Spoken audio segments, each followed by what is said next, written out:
Hola y bienvenidos al canal de docencia de la Unidad de Aparato Digestivo de la Agencia Sanitaria Costa del Sol. En la sesión de hoy vamos a tratar de dar una introducción a las terapias de primera línea en el hepatocarcinoma avanzado.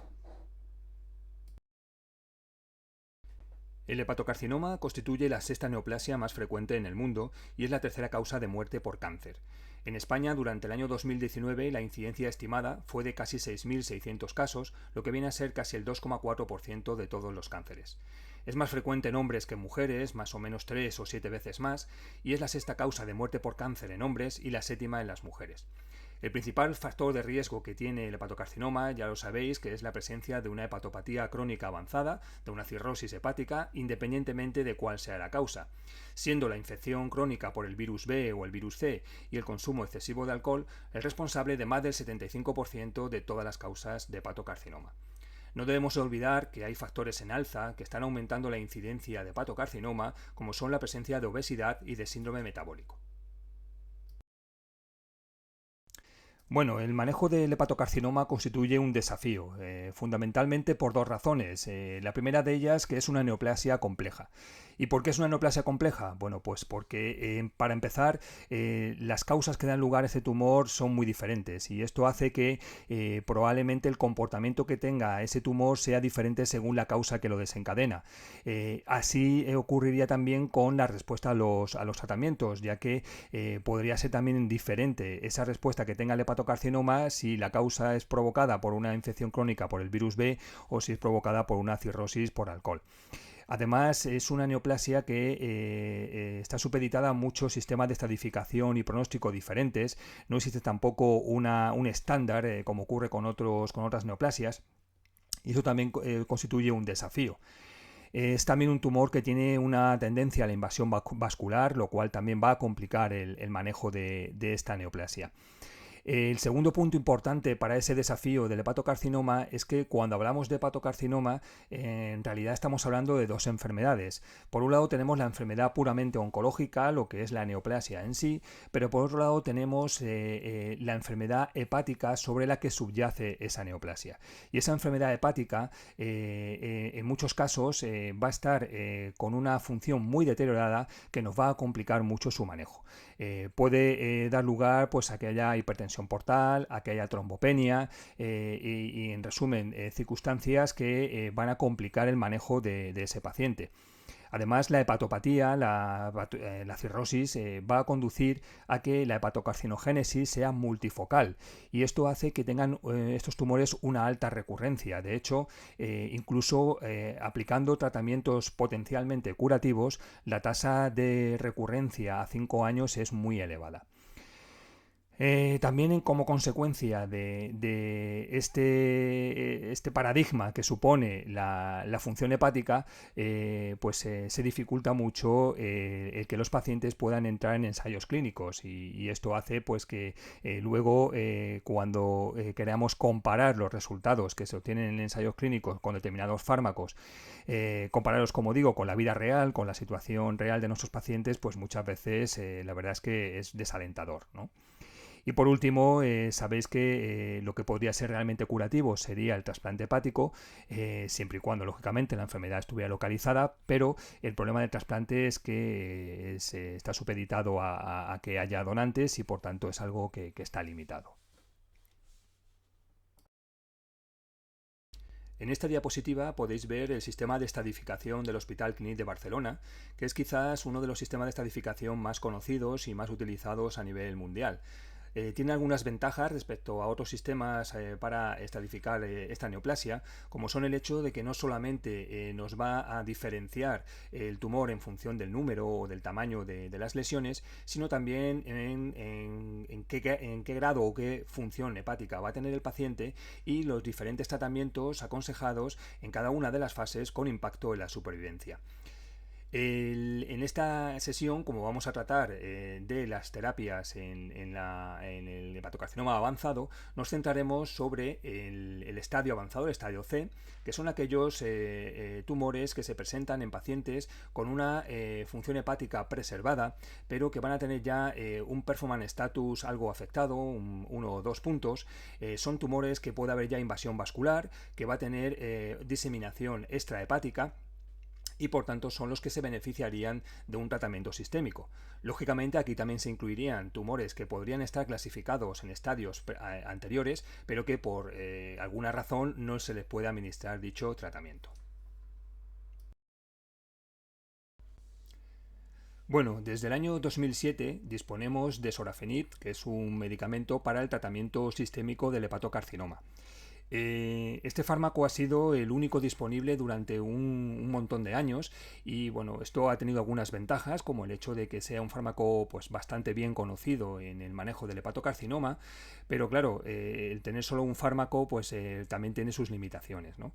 Es en los últimos 4 o 5 años cuando ha habido una avalancha espectacular de investigación acerca de fármacos y potencial uso en el hepatocarcinoma, sobre todo a raíz del desarrollo de la inmunoterapia, que como sabéis se ha visto muy efectiva en una gran cantidad de neoplasias, por lo que también se ha pensado que podría tener su utilidad, como digo, en el hepatocarcinoma. Es por ello que ahora disponemos de una variedad mucho mayor y bueno, pues conocer estas nuevas indicaciones será el objetivo de esta sesión. En la actualidad, estas son las terapias que están actualmente aprobadas por la FDA y también por la EMA para el tratamiento de primera línea en el hepatocarcinoma avanzado. En primer lugar tenemos el sorafenib, que como os dije antes es el más conocido, el más antiguo, que este sorafenib estaba indicado en el hepatocarcinoma no resecable y cuyo ensayo de registro, el estudio SHARP, fue el que marcó la indicación de este medicamento. Posteriormente tenemos el lenvatinib, que también se utiliza como primera línea de tratamiento en pacientes con hepatocarcinoma no resecable y cuyo ensayo de registro fue el REFLECT. Y por último, la combinación de atezolizumab y bevacizumab, también en primera línea en pacientes con hepatocarcinoma no resecable y que su indicación se hizo en base al estudio IMbrave 150. El estudio SHARP lo que hizo fue comparar sorafenib frente a placebo. Es un estudio randomizado, doble ciego, en fase 3, en el que se utilizaba el sorafenib a dosis de 400 miligramos cada 12 horas frente a placebo. Sorafenib es un inhibidor de la tirosinquinasa, es multiespecífico, actúa frente a una gran cantidad de receptores y vías moleculares, y el estudio estaba incluyendo a pacientes que fueran adultos con hepatocarcinoma avanzado en estadio de Child-Pugh A, es decir, con muy buena función hepática y con un buen performance status, que no superaran 2 puntos y que nunca hubieran recibido tratamiento sistémico previo y en los que se esperaba pues una supervivencia al menos de 12 semanas. Los objetivos primarios fueron la valoración de supervivencia, del tiempo hasta progresión sintomática y como objetivos secundarios el tiempo hasta la progresión, el control de enfermedad y la seguridad. Bueno, en cuanto a los resultados de supervivencia y progresión, como podemos ver en el grupo que estaba tomando sorafenib, la supervivencia media era de 10,7 meses, mientras que en el placebo era de 7,9 meses. Es decir, había una diferencia aproximada de unos 3 meses en cuanto a supervivencia respecto a los dos grupos. También se vio que había diferencias significativas en cuanto a la probabilidad de presentar progresión radiológica y en el tiempo que se tardaba en presentarla. De manera que los pacientes que estaban tomando sorafenib tenían menos probabilidad de progresión radiológica y además tardaban más tiempo en desarrollarla. Se pudo además ver que el uso de sorafenib se asociaba a una mejoría de supervivencia global en prácticamente todos los subgrupos de pacientes, incluyendo aquellos que estaban peor, es decir, aquellos que tenían un peor performance status y que además presentaban invasión vascular. Cuando se analiza el subgrupo de pacientes que estaban en realidad en estadio intermedio y que fueron tratados con sorafenib en lugar de ser tratados con los tratamientos habitualmente indicados en el estadio B de la BCLC, en el estadio intermedio, que suele ser la quimioembolización, Pues como digo, en este subgrupo de pacientes que fue tratado con sorafenib, lo que se vio es que la supervivencia media fue de 14 meses y medio, mientras que en el grupo de placebo era de 11,4 meses. Además, también se vio en este subgrupo que el tiempo hasta la progresión radiológica era mucho mayor en los pacientes tratados con sorafenib y que el porcentaje de esa progresión era también mucho menor.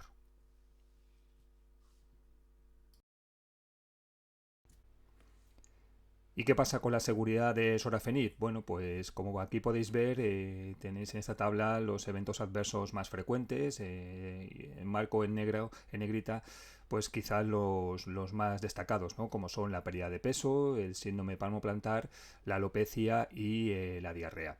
Fijaros que eventos adversos de un grado 4, es decir, graves de verdad, pues realmente no hay tantos. Y sí hay algunos de grado 3 que sobre todo es la diarrea y el síndrome palmoplantar los que se muestran con mayor frecuencia. El síndrome mano-pie o eritroidisestesia palmoplantar es quizás el evento adverso más frecuente o por lo menos uno de los más destacados. Es uno de los eventos además que se ha relacionado con una mayor respuesta al tratamiento, de manera que aquellos pacientes que suelen desarrollar síndrome mano-pie suelen tener mejores respuestas a sorafenib que aquellos que no lo desarrollan. Lo más importante de este efecto secundario es que tenemos que intentar prevenirlo, ¿no? Y para ello es muy recomendable que a los pacientes les indiquemos que deben evitar la exposición solar y utilizar para ello un factor de protección elevado, hidratarse adecuadamente la piel y utilizar calzados adecuados con uso de calcetines de algodón de manera que proteja bien el pie y eviten cualquier roce o zona de presión sobre el pie. Una vez que ya aparece, pues hay que tratar la hiperkeratosis, la inflamación cutánea y lo más indicado es, por lo menos en las fases iniciales, utilizar cremas o ungüentos que lleven urea o salicílico y también el uso de antihistamínicos orales. En casos ya un poco más severos, pues utilizar corticoides tópicos, sobre todo ya a partir de un grado 2 y por supuesto ya en casos mucho más serios, en eventos adversos grado 3 o grado 4, hay que suspender el tratamiento con sorafenib hasta que se resuelva el evento adverso. Una vez que se ha empezado a controlar, pues reiniciaríamos el sorafenib, pero a dosis un poquito más bajas, generalmente a dosis de la mitad, lo que son 200 miligramos cada 12 horas. Eso no quiere decir que ya sea la dosis que debe de permanecer, si se puede intentar ir subiendo poco a poco hasta alcanzar la dosis plena si es posible. Bien, vamos ahora con el segundo fármaco que se aprobó para el tratamiento sistémico del hepatocarcinoma, que fue el lenvatinib. El estudio REFLEX fue su estudio de registro, era un estudio randomizado, abierto, de fase 3, y era un estudio de no inferioridad, es decir, que lo que trataba de demostrar es que el lenvatinib no era inferior a lo que teníamos hasta el momento, que era el sorafenib. El lenvatinib es una molécula que, al igual que sorafenib, es también inhibidor de la tirosinquinasa, es un inhibidor multidiana, actúa también frente a muchos receptores y el estudio lo que comparaba era la dosis de lenvatinib variable en función del peso. Si eran pacientes de menos de 60 kilos se les daba 8 miligramos, mientras que si pesaban 60 kilos o más le daban 12 miligramos frente a la dosis convencional de sorafenib. Los pacientes incluidos en el estudio eran aquellos que tuvieran hepatocarcinoma no resecable, en estadio Child-Pugh, es decir, muy buena función hepática, y que tuvieran un estadio de Barcelona bien intermedio o avanzado, con buen perfuman status y que nunca hubieran tenido un tratamiento sistémico. Sí es importante destacar que quedaron excluidos de este estudio aquellos pacientes que tuvieran una afectación por el hepatocarcinoma de más del 50% del volumen hepático y aquellos que tuvieran una invasión de la rama principal de la porta o del árbol biliar. El objetivo primario era la supervivencia global y como objetivos secundarios pues eran la supervivencia libre de progresión, el tiempo hasta la progresión, la tasa de respuesta objetiva, calidad de vida y la seguridad del paciente. Bueno, en cuanto a la eficacia del fármaco, Como vemos, lenvatinib demostró que no era inferior a sorafenib, tenía una supervivencia media de 13,6 meses frente a 12,3 que salía en este estudio. La supervivencia libre de progresión era de algo más de 7 meses frente a casi 4 que se tenía con sorafenib, y el tiempo hasta esa progresión tampoco era inferior al que se obtenía con sorafenib, es decir, que claramente cumplía los criterios de no inferioridad. Como también he comentado, uno de los objetivos que también se valoró fue la calidad de vida de los pacientes, ¿no? Y en esa tabla lo que podéis ver es cómo quedaban reflejados diferentes aspectos de dominios de calidad de vida con Lenvima o con sorafenib. Lenvima es el nombre comercial del lenvatinib. Bueno, como podéis ver, bueno, existen algunos dominios como los referentes a funcionalidad física o funcionalidad laboral, social y familiar, que claramente están a favor del lenvatinib. También algunos dominios de sintomatología como el dolor, la diarrea, la vida sexual, fiebre, nutrición o imagen corporal, pues estaban también a favor del lenvatinib. Bien, en cuanto a la evaluación del tumor, es decir, para valorar lo que es la tasa de respuesta objetiva, se utilizaron los criterios radiológicos RECIS, concretamente los RECIS modificados y la versión 1.1 de estos criterios RECIS. Cuando estos criterios eran aplicados por parte de los investigadores, pues se vio que la tasa de respuesta objetiva con lenvatinib era de algo más del 24% frente al 9% en el grupo que había sido tratado con sorafenib. Si estos criterios eran aplicados por unos revisores independientes, pues la tasa de respuesta del lenvatinib subía al 40% y también subía algo la de sorafenib hasta el 12, algo más del 12%. Lo mismo ocurría cuando se aplicaban los criterios RECIS en la versión 1.1, que tanto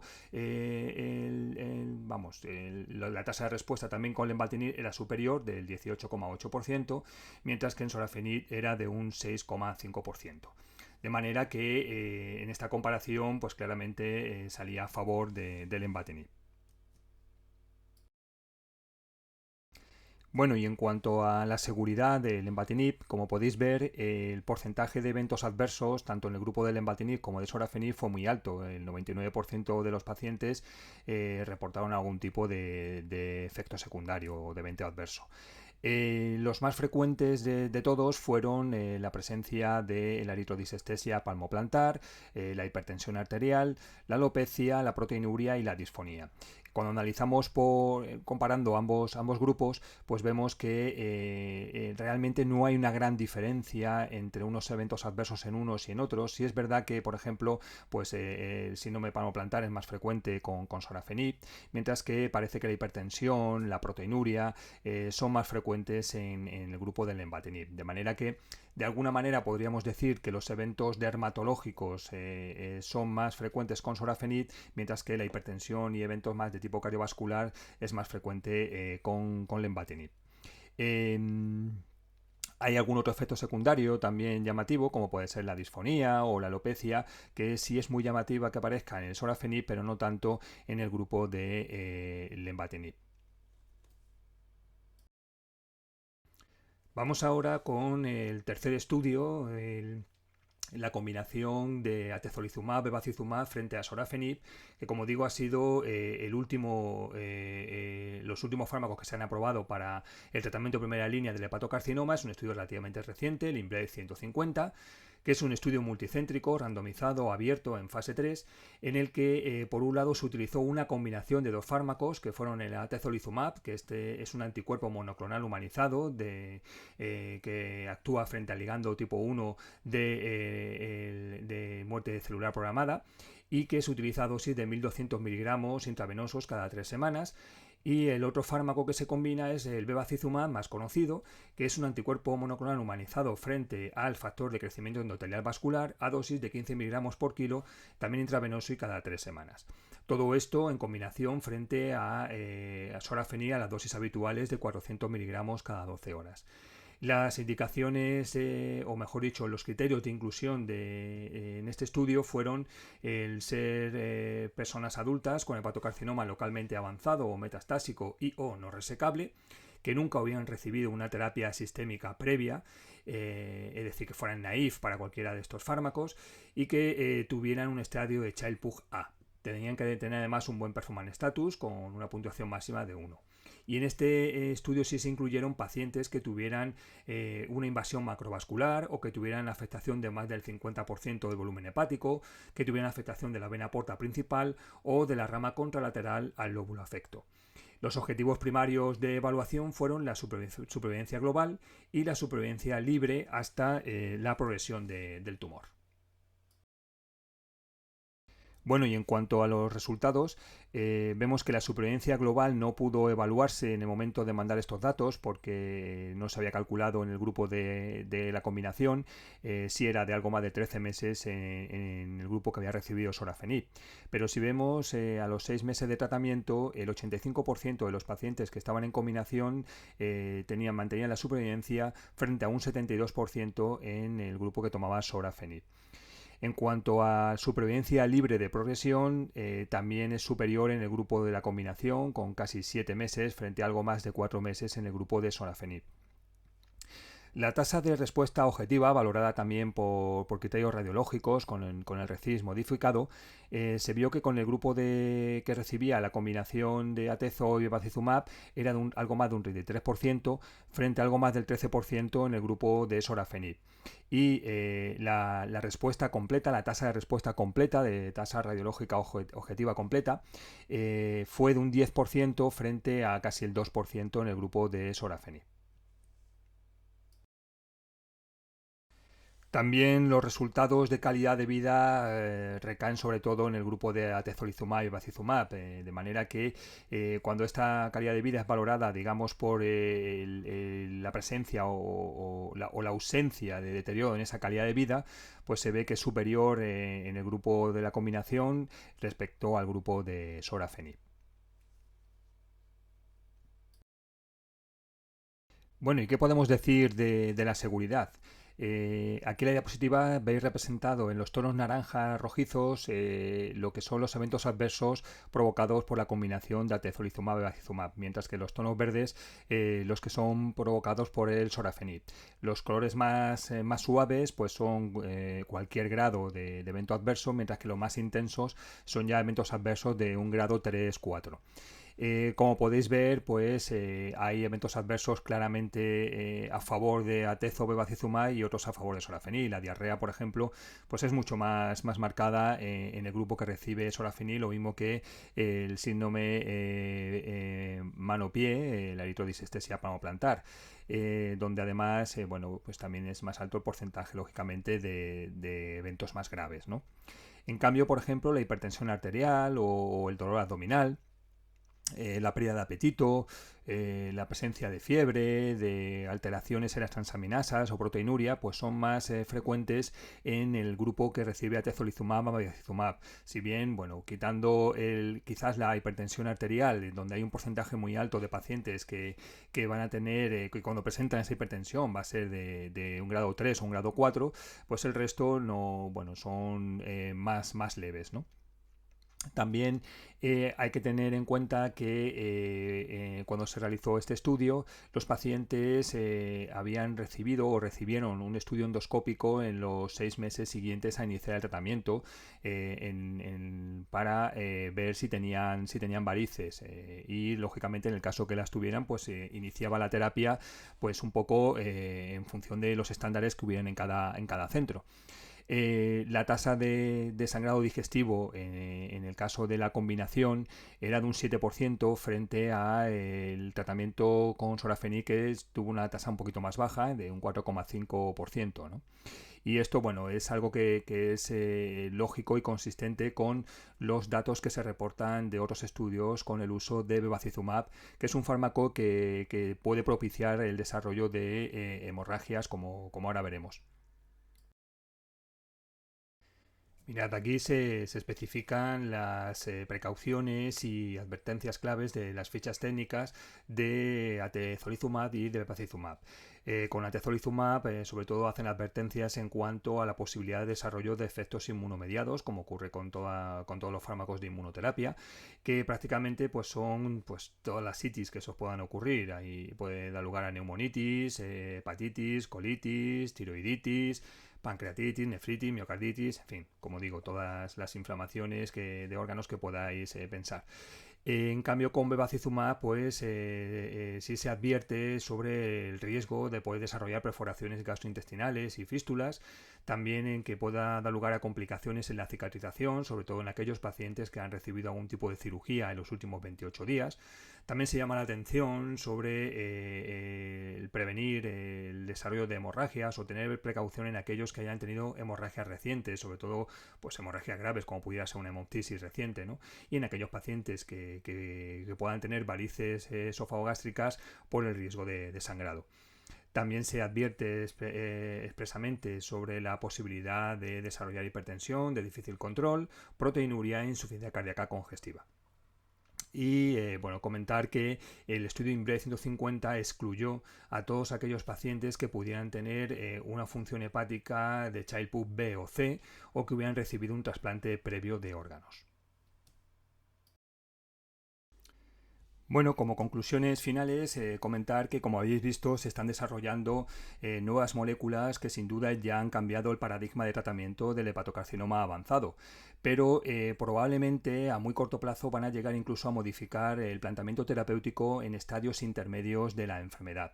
La inmunoterapia, lógicamente, se está posicionando como una opción que va a superar ampliamente a los fármacos citostáticos, al menos los que existen de momento. Y el problema está en que no solamente la inmunoterapia, también estos citostáticos, su uso va a estar supeditado a tener un buen estadio funcional hepático. Por desgracia, la mayoría de las ocasiones en que utilizamos el tratamiento sistémico son ya pacientes que funcionalmente el hígado ya no está demasiado bien y eso nos va a limitar mucho el uso de todos estos fármacos tan buenos, al menos sobre el papel, ¿no? Quizás, y de ahí el uso o la posibilidad de que cambien los paradigmas en los estados intermedios, es que estos fármacos tengan probablemente una cierta relevancia en estadios intermedios en los que la función hepática todavía está preservada, ¿no? Y en estos casos probablemente, y de hecho ya se están llevando a cabo estudios, puedan salir superiores a las terapias que actualmente están indicadas para el estadio intermedio del hepatocarcinoma. Lo que no cabe duda es que la capacidad que tiene el especialista en aparato digestivo para el manejo de la enfermedad hepática avanzada hace que nos posicione claramente para seguir siendo los responsables del manejo de los pacientes con hepatocarcinoma como hemos estado haciendo hasta ahora.